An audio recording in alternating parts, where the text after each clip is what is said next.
संगम का पवित्र किनारा, मां गंगा का साथ, आग, हल्की हल्की सर्दी और खाट और उसके साथ तंबू में रहना, इसे कहते हैं कल्पवास।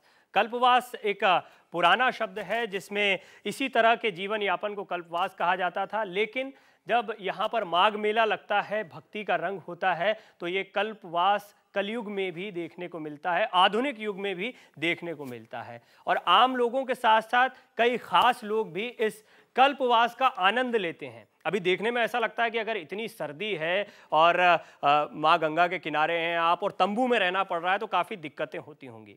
लेकिन हम आपको बता दें कि ये गलत फहमी है। बिल्कुल दिक्कतें नहीं होती हैं, ये भक्ति का रंग होता है, गुरु की कृपा होती है, जिसकी वजह से ये तमाम दिक्कतें सुकून में तब्दील हो जाती हैं, एक अद्भुत अनुभूति में तब्दील हो जाती हैं। और कुछ ऐसी ही अनुभूति करते हैं लोग माघ मेले में। ख़ास तौर पर हम बात कर रहे हैं श्री देव प्रभाकर शास्त्री जी के कैंप की, शिविर की, जहां पर इस बार 5.25 करोड़ शिवलिंग का निर्माण किया गया और इस निर्माण में कई लोग शामिल हुए। क्या बड़े, क्या छोटे, क्या आम लोग और क्या बड़ी शख्सियतें, सेलिब्रिटीज़। ख़ास तौर पर आशुतोष राणा और राजपाल यादव जो फिल्मी सितारे हैं वो शामिल हुए यहाँ पर। उनके भी गुरु हैं देव प्रभाकर शास्त्री जी, जिन्हें दद्दा जी कहा जाता है। और इस कैंप में किस तरह से उन्होंने मस्ती की, किस तरह की उनकी भक्ति रही और किस तरह की ज़िंदगी रही, क्या वाकई ये सितारे इस तरह से टेंट में रहे, वही हम आपको दिखाने वाले हैं। ये आप देख रहे हैं विसर्जन की तस्वीरें। जब हम यहाँ पर थे और हमने देखा पूरे दिन की किस तरह की ज़िंदगी इन सितारों की रहती है और किस तरह की भक्ति रहती है। यहाँ पर लाखों की तादाद में श्रद्धालु होते हैं, शिष्यमंडल के लोग होते हैं जो इस भक्ति में शामिल होते हैं और क्या खास क्या आम सब एक से हो जाते हैं। इसी तरह से शिवलिंगों का निर्माण करने के बाद इन शिवलिंगों को रोज़ विसर्जित करने के लिए गंगा के तट पर ले जाया जाता है और इस हुजूम के साथ तमाम सेलिब्रिटीज़ भी शामिल होती हैं। ख़ास तौर पर यहाँ पर आप देख सकते हैं आशुतोष राणा को, रोज़ की दिनचर्या होती है इनकी, इसी तरह से ये जाते हैं और भक्तों का उत्साह जाहिर तौर पर बढ़ता है जब उनके साथ फिल्मी सितारे होते हैं। एक उत्सुकता होती है और फिल्मी सितारों को आम जिंदगी जीते देखकर, अपने साथ देखकर और वैसी ही दिनचर्या में शामिल हुआ देखकर इन लोगों का उत्साह वाकई 2 गुना हो जाता है। और ये आप देख रहे हैं कि किस तरह की भक्ति है। इस भक्ति में कई मस्ती के रंग भी हैं जो इस खास पेशकश में हम आपके सामने पेश करेंगे। संगम के तट पर किस तरह सितारों की भक्ति और मस्ती दोनों देखने को मिलती हैं, ये आपको इस खास पेशकश में दिखाएंगे। लाखों की तादाद में मौजूद माघ मेले के श्रद्धालु, माघ मेले में देव प्रभाकर शास्त्री जी के कैंप के ये शिष्य, राजपाल यादव को अब आप देख सकते हैं।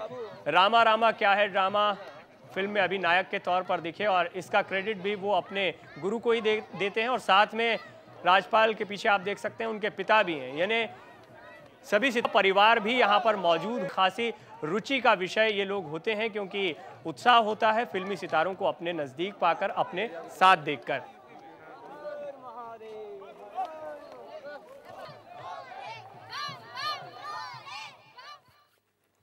अब अगर देखा जाए तो इस तरह के मेलों के कई महत्व हो सकते हैं और ये भी कहा जाता है कि जब भी हम कोई काम करते हैं तो हम उसमें अपना फ़ायदा ज़रूर देखते हैं और भक्ति में भी अपने फ़ायदे को ज़रूर देखा जाता है।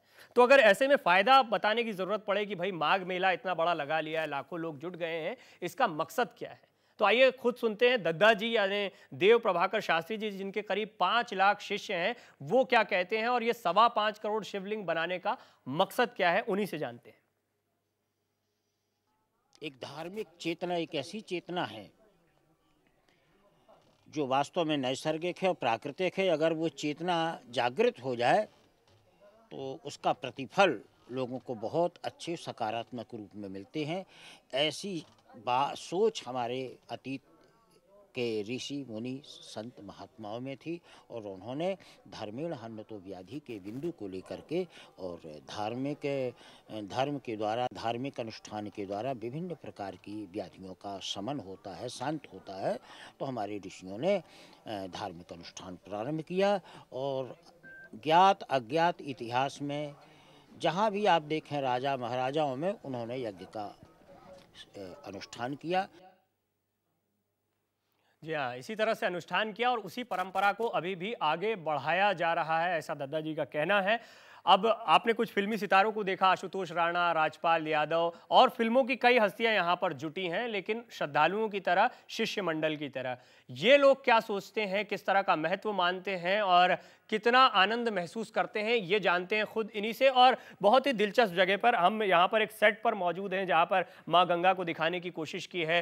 तंबू आप मेरे पीछे देख सकते हैं, जलती हुई आग, लेकिन वाकई कुछ इसी तरह का नज़ारा होता है संगम के तट पर, जहाँ पर ये सितारे रहते भी हैं और माँ गंगा में चलते हुए किस तरह उन्होंने अपनी भक्ति के बारे में बताया।